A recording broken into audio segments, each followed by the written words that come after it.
you'll open up to 1 Samuel 20, we're going to try and, Lord willing, finish up 1 Samuel today, 1 Samuel 20.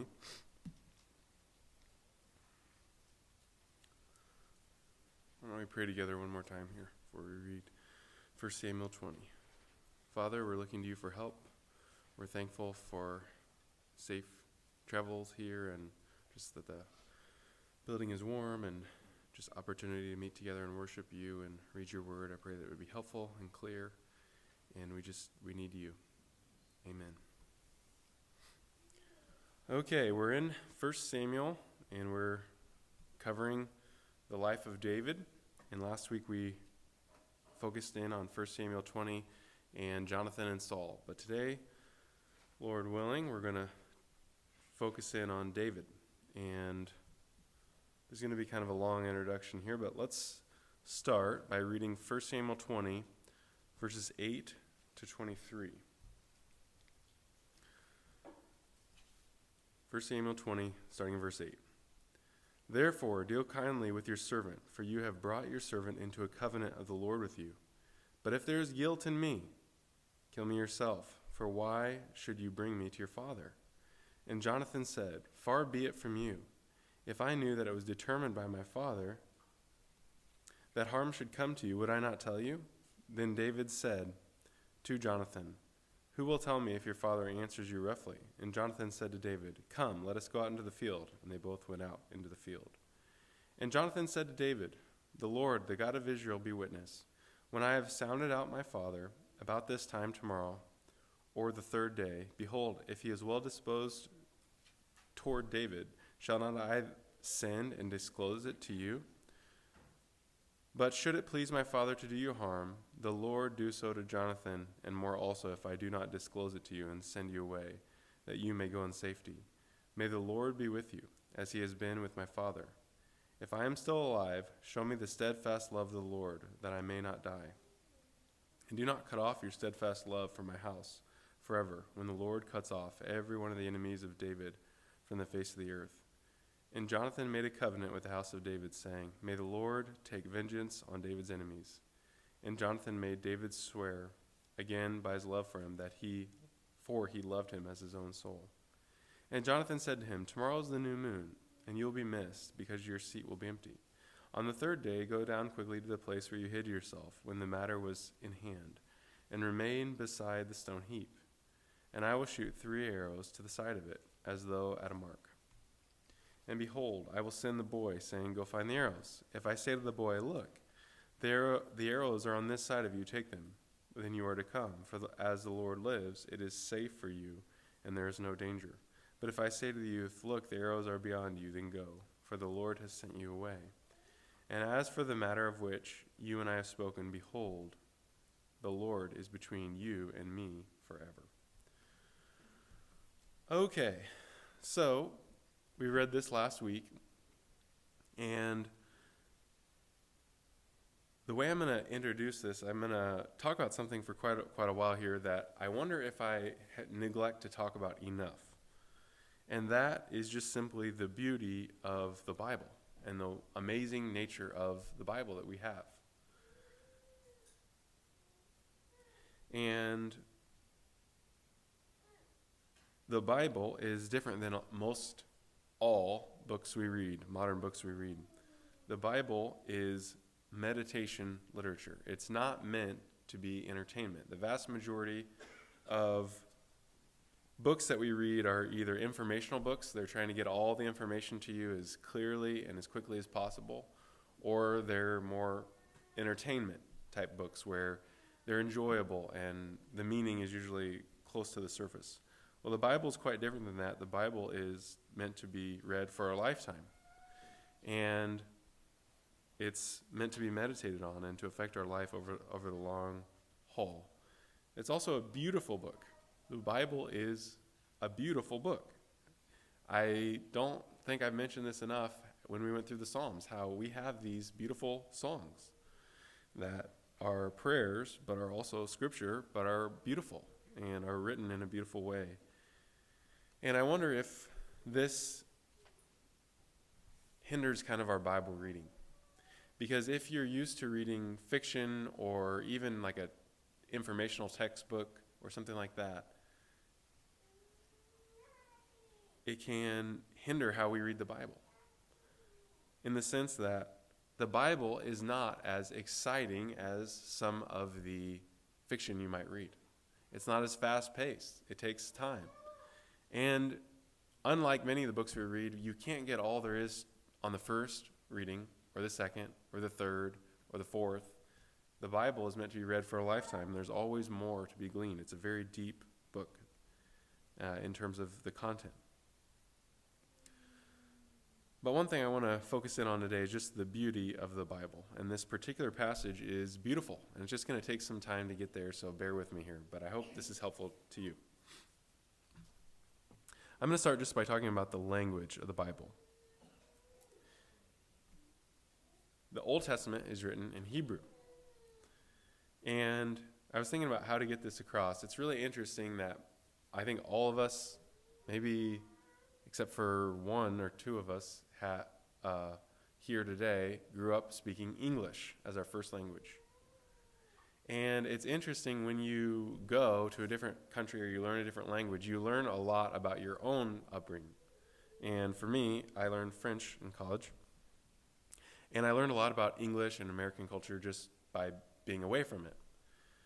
And I'm going to use that as an example to kind of get back to biblical Hebrew here. But in English, we have a lot of words from a lot of different languages, actually, from French and, Norwegian, Scandinavian, and lots of different languages have crept into English. And because of that, we have a lot of words. If you want to understand basic English, that'd be like 90% of everything that's said, like the basic understanding, you need about 3,000 words. Now, for French, it's half that. It's only 1,500 words to understand about 90%, a very basic understanding. Now, the thing is, that's very basic understanding. So, kids' books, normal everyday conversation. If you wanted to understand 99% of everything, that expands greatly. If you wanted to understand almost everything you read, and occasionally you have to look up a word in the dictionary, you would need about 100,000 words in English. For French, it's roughly half, about 60,000 words. Now, this is kind of difficult to explain, especially with kids. So I'm going to try and show you. I thought, how could I get this across and it not be too abstract? Okay, this is a 60,000 word dictionary here. You see how many words are in this dictionary? What do you think, kids, little or a lot? Is that a small book or a big book? That's a 60,000 word dictionary. So that would be, you understand, 99% of everything you read. You basically don't have to look it up. The interesting thing is this is called the Petit Robert. This is French. Petit is small. This is the Small Robert. It's like the official dictionary. And the Small Robert is obviously small. There's a Grand Robert, which has all the words, and it's even bigger than this. So this is your Little Robert, which is kind of funny to me because it's huge. So this is 60,000 words. Now, Hebrew, I want to show you something interesting. If you wanted to understand 90% of Hebrew, the biblical Hebrew, I'll show you that. These aren't even printed on the back. Only 750 words. If you wanted to understand every single word in the Old Testament, it would only be 8,000 words. So, for English, you would need two of these stacked on top of one another. Okay? Imagine that. And for Hebrew, you would need like this. Just a few pages. And that's for everything. That's to know every word and never have to look it up. So that's quite a difference. I hope that's helpful and kind of clear. Well, there's a reason I'm bringing all this up. Biblical Hebrew is extremely simple. in terms of the number of words. Just to give you kind of an idea, there was the scholarly article that said, the title of it was, "Is Biblical Hebrew Even a Language?" And here's a quote. Quote, "Biblical Hebrew is clearly no more than a linguistic fragment." Well, it's obviously not true. It's obviously a language. But the fact that somebody could write that and it'd be taking anyone even read it is because it's such a small number of words. Biblical Hebrew is by far the smallest total vocabulary of any major textual corpus, any major text that we have in the world. It's kind of amazing. Of all the written documents we have, Biblical Hebrew, is the smallest number of words. Hebrew is more like English poetry than English, the way we think of English. Almost everything is kind of a beautiful metaphor. If somebody's proud, they have their nose high. Kind of interesting, right? And things like that.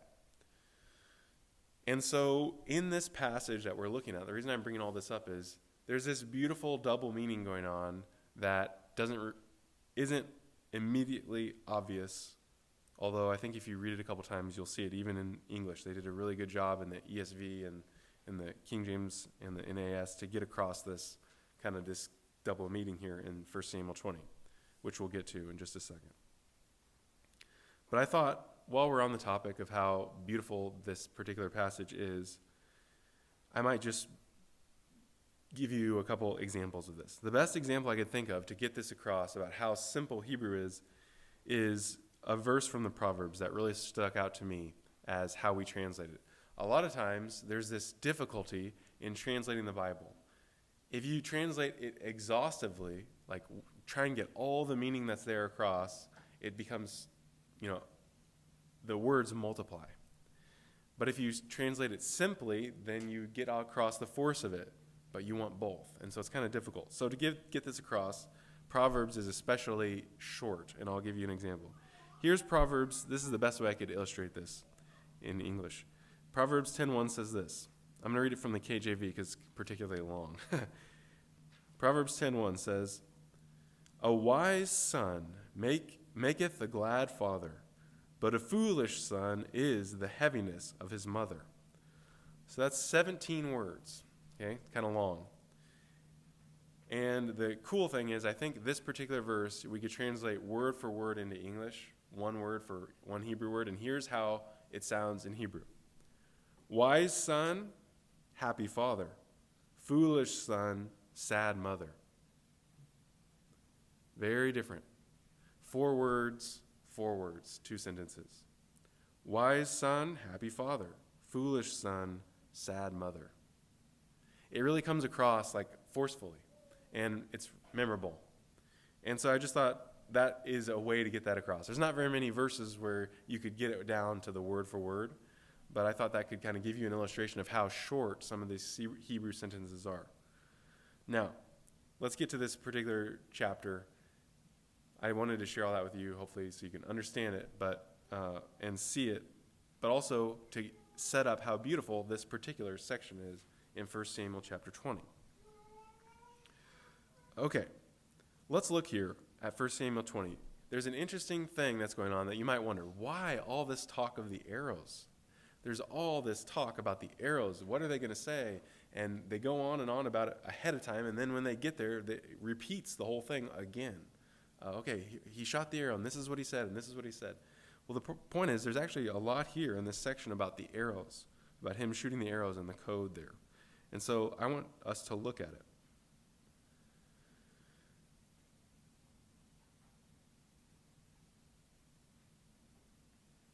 Look at 1 Samuel 20, verse 21. We're going to look closely at these words because they matter here in this section.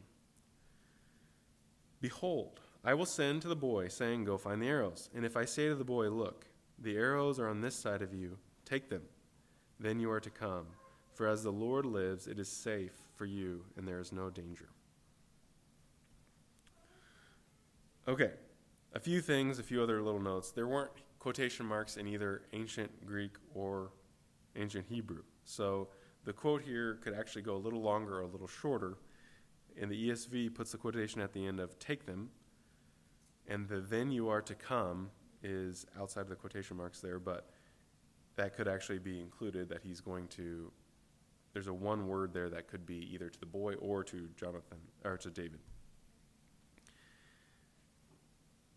So there's this elaborate symbol that they're putting together to keep David safe. If David is not safe, Jonathan can signal to David with no one knowing. And so that's what this whole code is. And the whole code is based on this double meaning of the words that he says to the boy, but he's actually speaking to David. And we can really focus in on that last phrase, then you are to come. It's really just one word. And come in. Come in. So if he's safe, David is going to hear from Jonathan, come in. That's the last thing that he's going to hear Jonathan say to the boy, but he's really saying it to David. If he's not safe, he's going to shoot the arrows and tell the boy they're farther out. And there's one word at the end that's going to be a signal, and it's beyond you. It's deliberately ambiguous.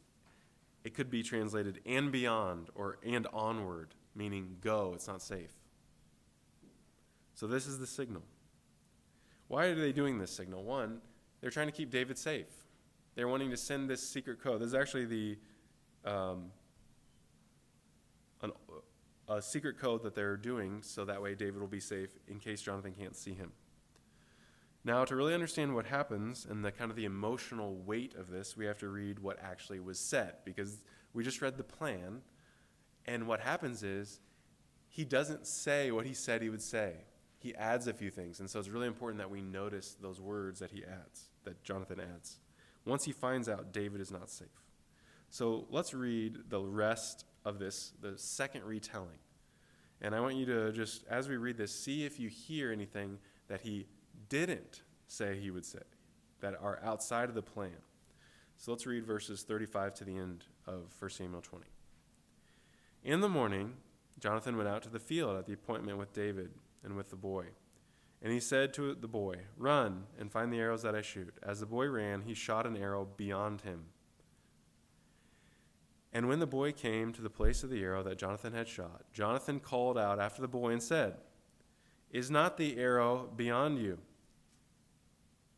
And Jonathan called after the boy, hurry, be quick, do not stay. So Jonathan's boy gathered up the arrows and came to his master, but the boy knew nothing. Only Jonathan and David knew the matter. And Jonathan gave his weapons to the boy and said to him, go and carry them to the city. And as soon as the boy had gone, David rose from beside the stone heap and fell on his face to the ground and bowed 3 times.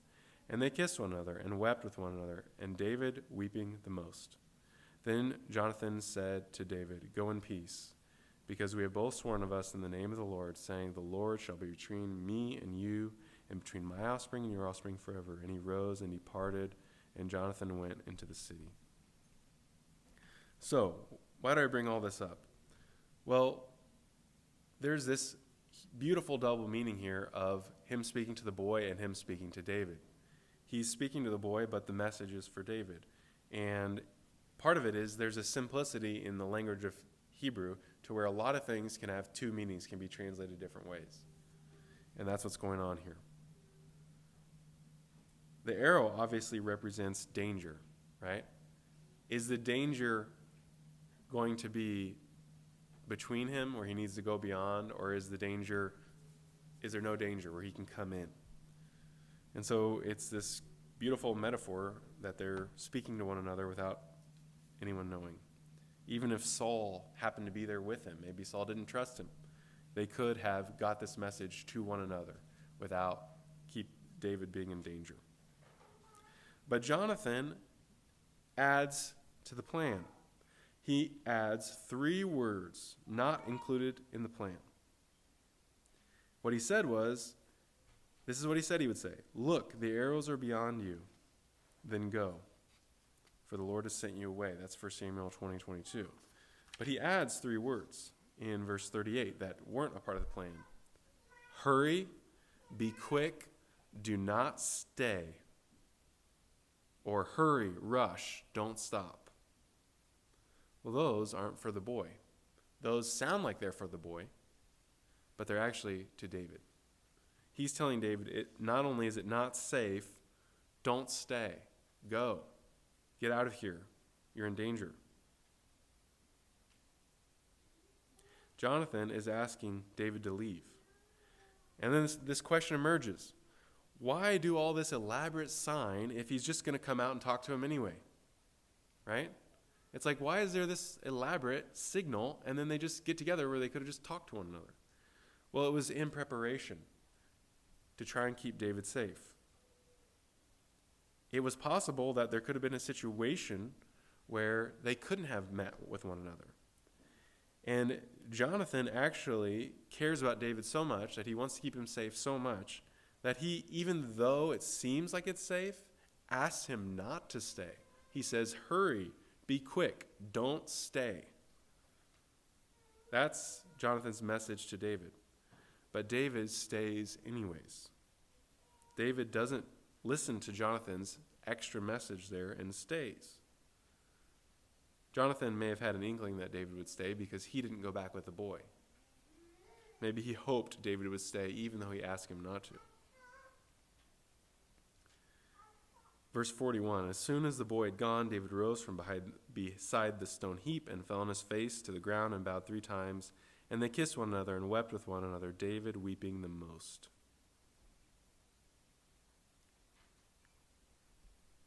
Again, just since we're already on the topic, it's kind of interesting to read this again in Hebrew. It just says, David, big weeping. Big weeping, great weeping.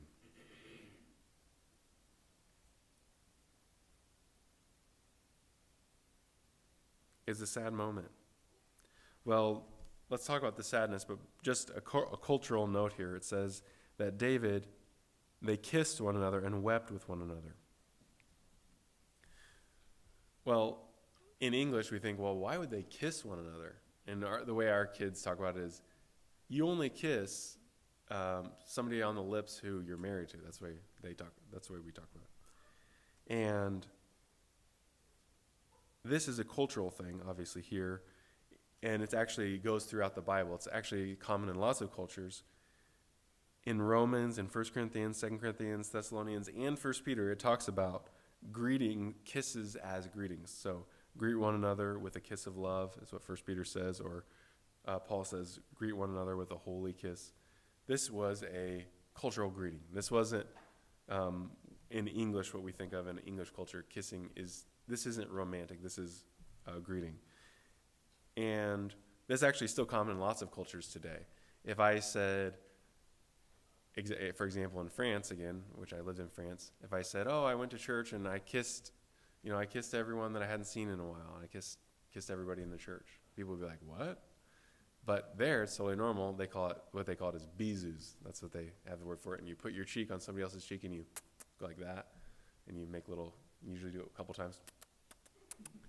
And you give everybody bisous. It's like, it's more formal than a handshake. And sometimes if you're closer with somebody, they'll actually kiss your cheek. They won't just put cheek to cheek and make the kissing sound. They'll actually fully kiss your cheek.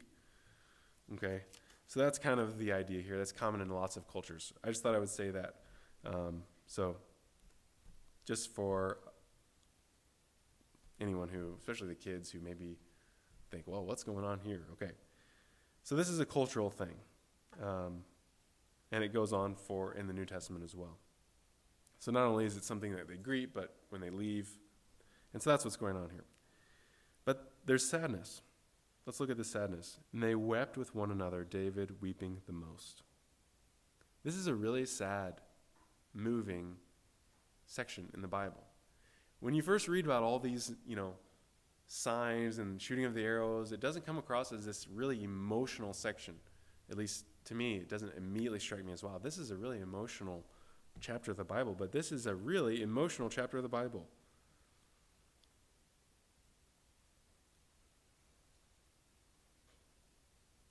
This may be the last time they ever see one another. Think about that. This might be the very last time they see one another. They actually see each other one more time. We actually know that because we can read the whole book of 1 Samuel and 2 Samuel. So they see each other one more time after this. Imagine that. Imagine if you were partying with your best friend and you might only see each other one more time or never again. And it wasn't on good terms. It wasn't because everything's going well. It's because one of you is in danger. Your life's in danger. And not only that, there's relational friction because it's your dad who's trying to kill your best friend. What a sad deal. This is a very sad situation. And we see the meaningfulness of their friendship in the fact that David stayed even when Jonathan signaled to him, don't stay, go, just in case. I want you to be safe. Don't stay, hurry, don't stop. He stayed anyways. And Jonathan stayed behind just in case too.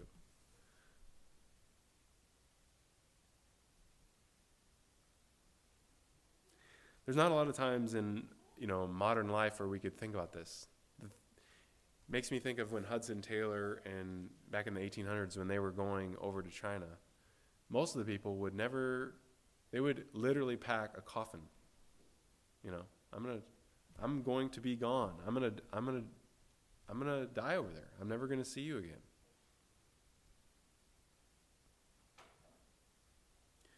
And that is kind of what's going on here.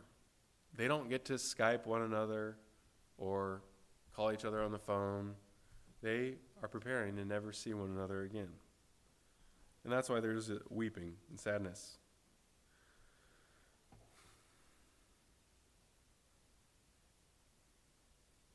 I think that's why the writer spent so long on this. It's a beautiful section of love both directions.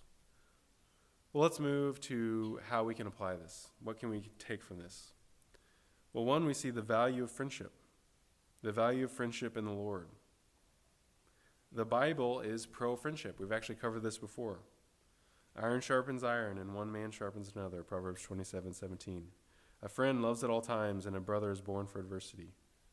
Proverbs 17:17. A man of many companions may come to ruin, but there is a friend who sticks closer than a brother. Proverbs 18:24. Well, there's a lot of verses we could quote on this. We actually did a whole message on friendship. But the Bible is pro-friendship. The Bible's pro-friendship. God values friendship. It's amazing to see here in this particular chapter that their friendship is based not just on commonality, which they loved one another even as their own soul, but also on the Lord. They had friendship in the Lord. That's what the whole thing is. They're saying is, I've got a covenant, the Lord be between me and you.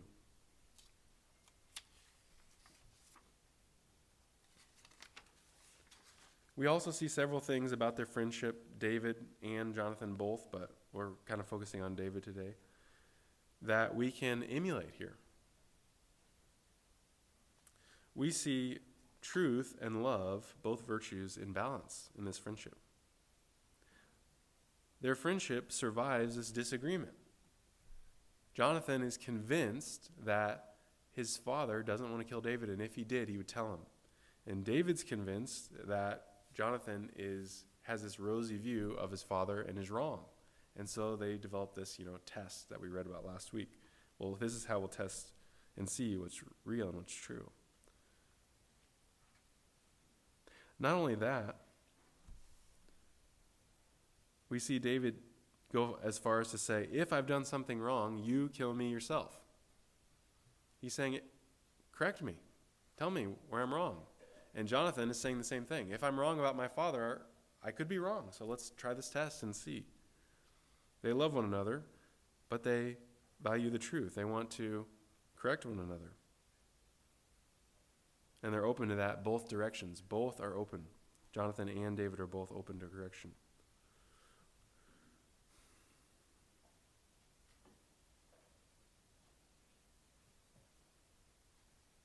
Well, there's a lot we could take from that. We got several more things to cover, but briefly I'll just say this. we've got to have both. Love doesn't mean always acquiescing. Our culture kind of has that view today where love means you agree with whatever I do or believe or want. And that's not their friendship. That's not a real friendship. That you can love and share truth and correct one another. Just like that verse, iron sharpens iron. It doesn't say iron never makes other iron uncomfortable, because that's not loving, right? We want to value truth, but we want to love people. We want both. I like this quote. Our love grows soft if it's not strengthened by truth. It's not real love if truth isn't a part of it. And our truth grows hard if it's not softened by love. And we really see both pieces here in Jonathan and David.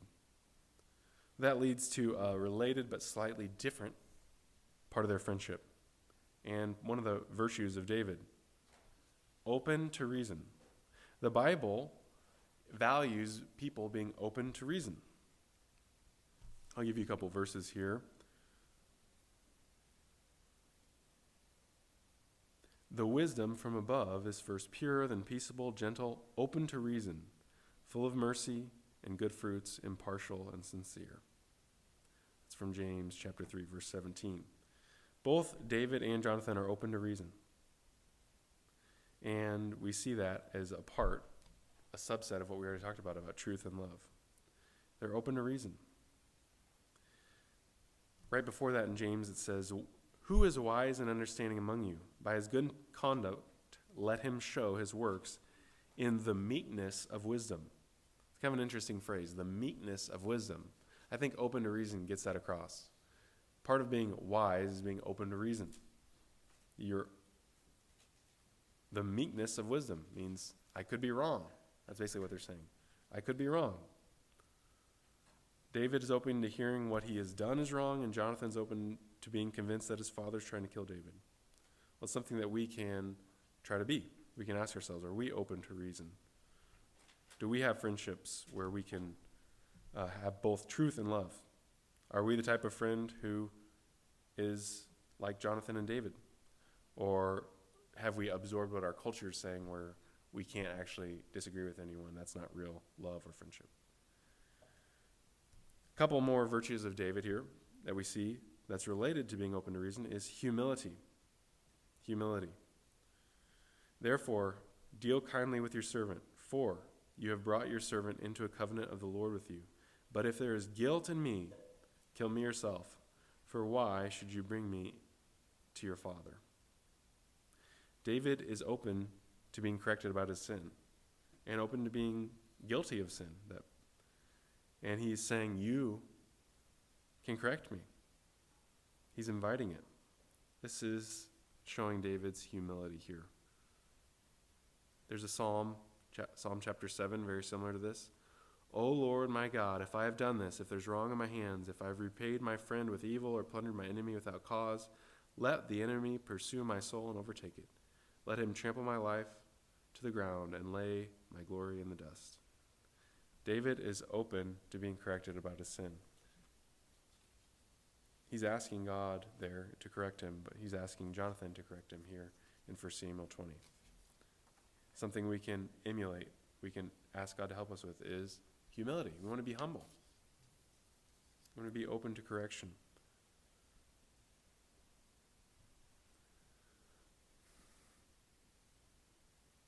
One more thought here, similar to what we talked about last week in the question and answer time. We see that David is as wise as a serpent and as innocent as a dove. This is what Jesus says in Matthew chapter 10, verses 16 to 18.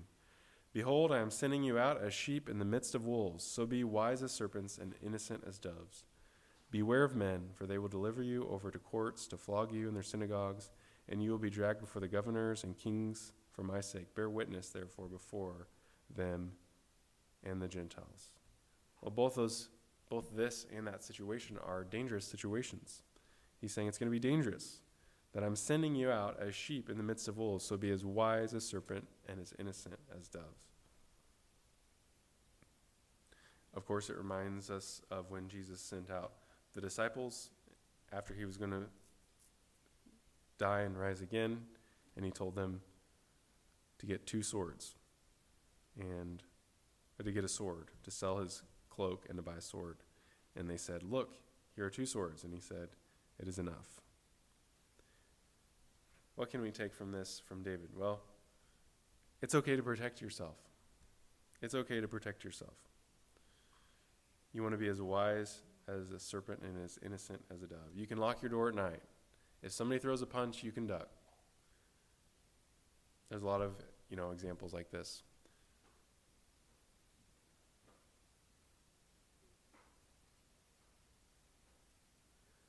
David here flees and hides. And we're going to see that here throughout the rest of 1 Samuel.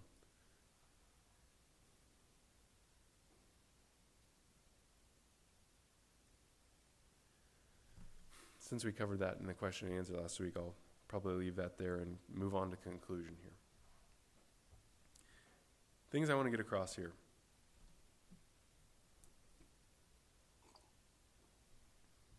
I wonder if we need to spend more time just on this. The Bible is a wonderful book. The Bible is a wonderful book. This is a really moving section on friendship and love and friendships in the Lord and trusting God in the midst of difficulty. And it's beautiful. This is a beautiful picture of friendship. If it was a movie, when Jonathan is saying to David, be quick, don't stay, hurry, go on. And then the music would swell, as David comes in, it's like he didn't leave, and he wanted to see him one more time, and there's a big hug, He valued his friendship even more than his own safety. He didn't know. It could have been the other way around. It's a beautiful section. Not only that, it's beautiful in the sense of what we talked about last week. Jonathan is literally giving up kingship for his friend David and to be Christ-like, to follow God, to do what God wants, rather than becoming king himself.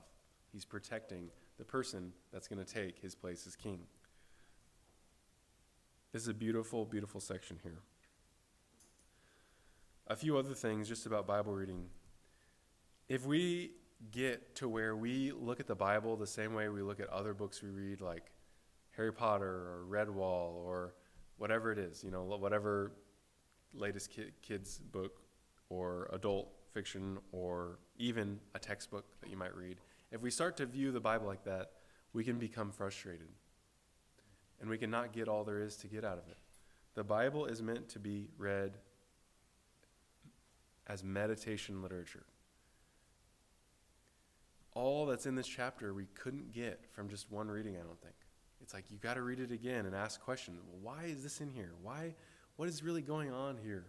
And really think it through and begin to think. Why are they so sad? Why go over this arrow thing so much? And then look at it.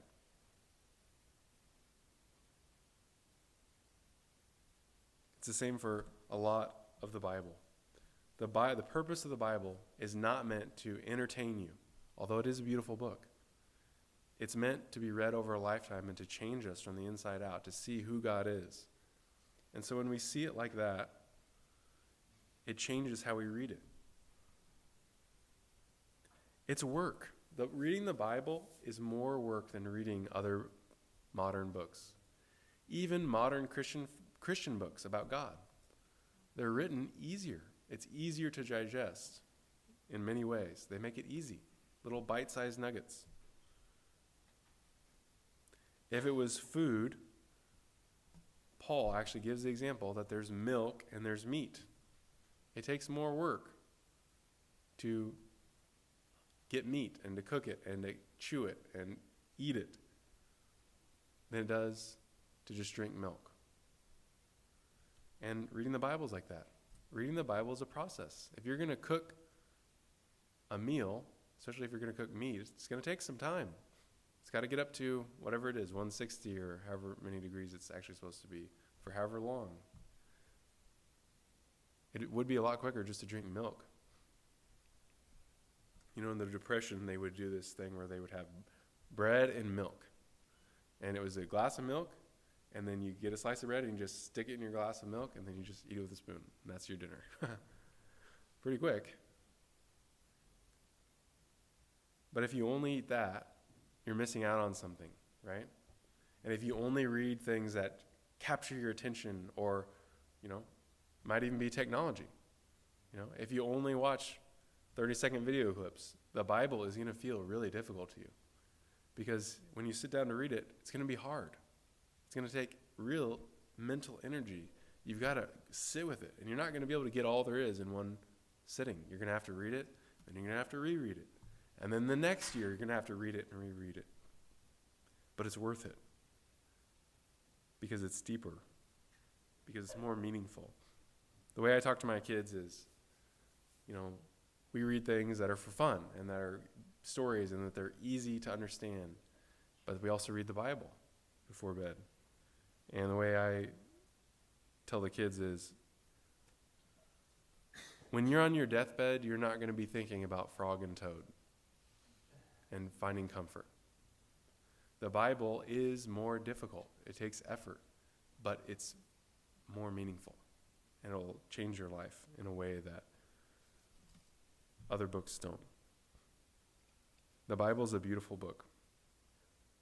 I think one thing for me I'm going to take from this is I think we need to spend more time just on, wow, this is beautiful. The Bible has a lot of beauty in it. And I think for the sake of time, we could spend half the time every time talking about the beauty of each chapter. But the Bible really is a beautiful book. And we can appreciate that and talk about that more.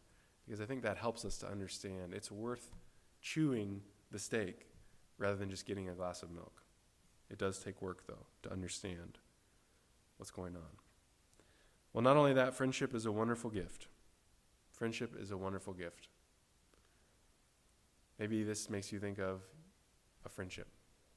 It could be a marriage, right? Marriage is a friendship. Or other friends that you don't see anymore, friends that leave and are far away. It makes me think of people that I meet and then I won't see for years and years because they're in a different country.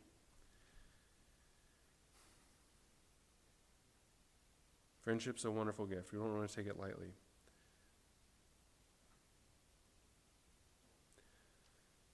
One more concluding thought.